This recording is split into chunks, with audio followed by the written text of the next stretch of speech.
জাতীয় নির্বাচন নিয়ে এবার সরাসরি মুখ খুলেছেন অন্তর্বর্তীকালীন সরকারের প্রধান উপদেষ্টা ডক্টর মোহাম্মদ ইউনূস। স্পষ্ট জানিয়ে দিলেন কবে এবং কখন নির্বাচনের সময়সীমা বেঁধে দেবে সরকার। আজারবাইজানের রাজধানী বাকুতে COP29 সম্মেলনের ফাঁকে AFP-কে দেয়া এক সাক্ষাৎকারে এ বিষয়ে কথা বলেছেন তিনি।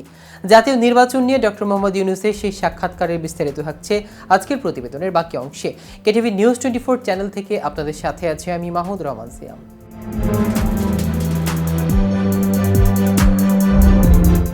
সাক্ষাৎকারে ডক্টর মোহাম্মদ ইউনূস বলেন, জাতীয় সংসদ নির্বাচন কবে হবে তা সংস্কারের গতির ওপর নির্ভর করছে। স্বৈরাচারী সরকারের পতনের পর বাংলাদেশের নির্বাচন ব্যবস্থা সহ রাষ্ট্রের গুরুত্বপূর্ণ সংস্কার করতে হবে, এরপর নির্বাচন দেওয়া হবে। ডক্টর মোহাম্মদ ইউনূস বলেন, সরকারের দায়িত্ব নেওয়ার পর আমরা প্রতিশ্রুতি দিয়েছিলাম দেশকে ভোটের জন্য প্রস্তুত করতে। প্রস্তুতি শেষ হওয়ার সঙ্গে সঙ্গে নির্বাচন দেওয়া হবে। প্রধান উপদেষ্টা বলেন, সংস্কার কাজে দেশের সবাইকে এক হতে হবে। সরকার, সংসদ, নির্বাচন বিধি কেমন হবে এসব খুব দ্রুত শেষ করতে হবে। অন্তর্বর্তীকালীন সরকারের মেয়াদ যতই কম হয় ততই ভালো, এমন মন্তব্য করে ডক্টর মোহাম্মদ ইউনূস বলেন, আমরা অন্তর্বর্তীকালীন সরকার রয়েছি, তাই আমাদের মেয়াদ যতটা সম্ভব কম হওয়া উচিত। আমরা দ্রুত নির্বাচন দিতে চাই। এদিকে বুধবার দুপুরে জাতিসংঘের মহাসচিব অ্যান্তোনিও গুতেরেসের সঙ্গে এলডিসি উচ্চ পর্যায়ের বৈঠকের প্রধান উপদেষ্টা জলবায়ু সংকট মোকাবেলা এবং পৃথিবী ও মানুষের জন্য কল্যাণকর সভ্যতার জন্য নতুন একটি অর্থনৈতিক কাঠামো গড়ার আহ্বান জানিয়েছেন। COP29 সম্মেলনের ফাঁকে এই বৈঠক অনুষ্ঠিত হয়।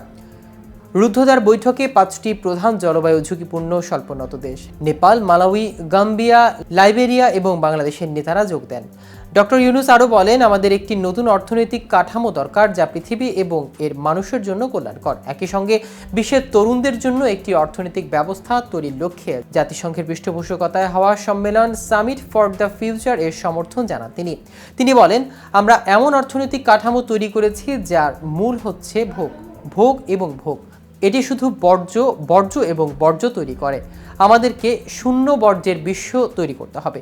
প্রধান উপদেষ্টা আরও বলেন, বিশ্বের কি প্রয়োজন তা আমরা জানি এবং এর জন্য আমাদের একটি দীর্ঘমেয়াদী পরিকল্পনা করা উচিত। এটি দেশ অনুযায়ী হওয়া উচিত। আমাদের দীর্ঘমেয়াদী নিরসনের জন্য পরিকল্পনা তৈরি করতে হবে। আমাদের প্রতি বছর এখানে দেখা করা দরকার নেই। প্রতি বছর আলোচনার জন্য মিটিং করা সময় সাপেক্ষ অপচয়।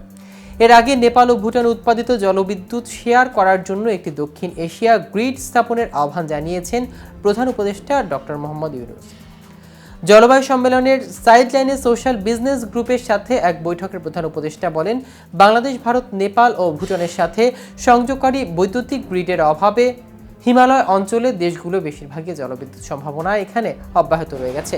নেপালের কর্মকর্তারা বলেছেন যে দেশটির 40,000 মেগাওয়াট বিদ্যুৎ উৎপাদনের সম্ভাবনা রয়েছে, যা ভারত ও বাংলাদেশের মতো বড় দেশগুলোর জীবাশ্ম জ্বালানি নির্ভরতা কমানো সাহায্য করতে পারে। প্রধান উপদেষ্টা আরও বলেন, বাংলাদেশে বন্যা রোধ এবং দেশের অর্থনীতি প্রবৃদ্ধি বাড়াতে পানির সর্বোত্তম ব্যবহার করতে পানির ব্যবস্থাকে সর্বোচ্চ অগ্রাধিকার দিয়েছে। দর্শক, আজ এ পর্যন্তই। সারা বিশ্বের নিত্য নতুন সকল আপডেট পেতে কেটিভি নিউজ 24 এর সাথেই থাকুন। ধন্যবাদ সবাইকে।